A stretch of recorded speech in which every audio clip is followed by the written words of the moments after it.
यहाँ तक विजिबल है। तो क्वेश्चन नंबर 5 का second part from exercise 1.4 from ML Agarwal. It says that state which of the following numbers are irrational. This is what you are asking. ये तो बहुत ही बेकार का सवाल है यार। देखो इसमें तो कुछ करना ही नहीं है, इसमें तो खाली बताना है कि कौन सा इर्रेशनल है और कौन सा रैशनल है। तो विद रीज़न देना होगा नेचुरली। तो देखो अब ये तो मुझे तुमसे पूछना चाहिए था कि इतना पढ़ाने के बाद अगर तुम ये सवाल देखो तो देखो ये नंबर हम क्या लिख सकते हैं, माइनस तो रहेगा √2 ओवर √49, इज़न्ट इट। अगर हम फर्स्ट नंबर देखें तो फर्स्ट नंबर क्या है, -2 over √49, that can be written as -√2 over 7। अब लेकिन 7 तो रैशनल नंबर है, पर √2 क्योंकि इर्रेशनल नंबर है, तो whenever irrational is divided by a rational, you get a irrational number. Therefore, this is a irrational number. Understanding? Understood. Then comes 3/200. Yes, sir. Very clearly, 3 is also rational, 200 is also rational. Rational divided by rational will give you a rational number. So therefore, it is a rational number. अब ये बताना होता कि ये terminating है कि non terminating है तो ज़्यादा इंटरेस्टिंग हो जाता, पर ये इसमें बताना नहीं है। State which of the following number are irrational. अब ये बताओ कि ये टर्मिनेटिंग है कि नॉन टर्मिनेटिंग है। नॉन ये टर्मिनेटिंग डेसिमल है। क्यों? क्योंकि इसके डिनोमिनेटर को हम फैक्टराइज कर सकते हैं 2 × 5 × 2 × 5, 10 × 10 × 2, मतलब इसको हम फैक्टराइज कर सकते हैं 2 की पावर 3 × 5 की पावर 2 में।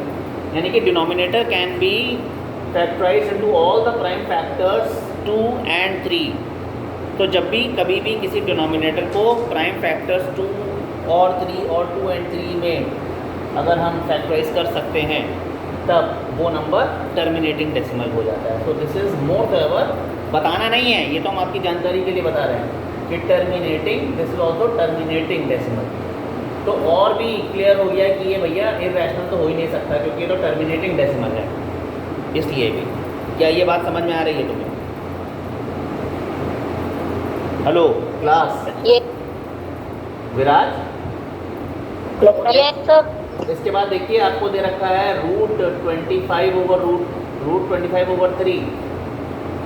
तो अब इसकी कहानी ये खुद ही गाथा बयान करेगा। देखो ये क्या हो जाएगा, √25 over √3, √25 will become 5 over √3. So see, it is rational divided by irrational. irrational से मल्टीप्लाई हो, डिवाइड हो, ऐड हो या सब्ट्रैक्ट हो तो करोना लग ही जाता है, तो मतलब irrational हो ही जाता है। तो this remains an irrational number. ठीक है, समझ आ रहा है नहीं आ रहा है कि भैया ये irrational क्यों हो गया? क्योंकि it is rational dividing irrational, so therefore this becomes irrational. And the fourth part of this is √ of 49 over 16. So Viraj, what do you say? What is this? 7/4. ये रैशनल है कि irrational है? Rational number, because you see √49 is 7 and √16 is 4.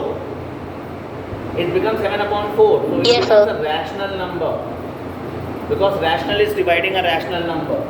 Moreover, is it terminating or non-terminating? यहाँ पर आपकी हवा निकल जाती है बेटा। 4 को 2 × 2 लिख सकते हैं, 2 की power 2, so denominator can be factorized into the prime factors which is only 2. Thus it is also terminating decimal. It is also terminating decimal. So moreover, because it is a terminating decimal, it is a rational number. तो इसका इस तरीके से solution आपको दिया जा सकता है।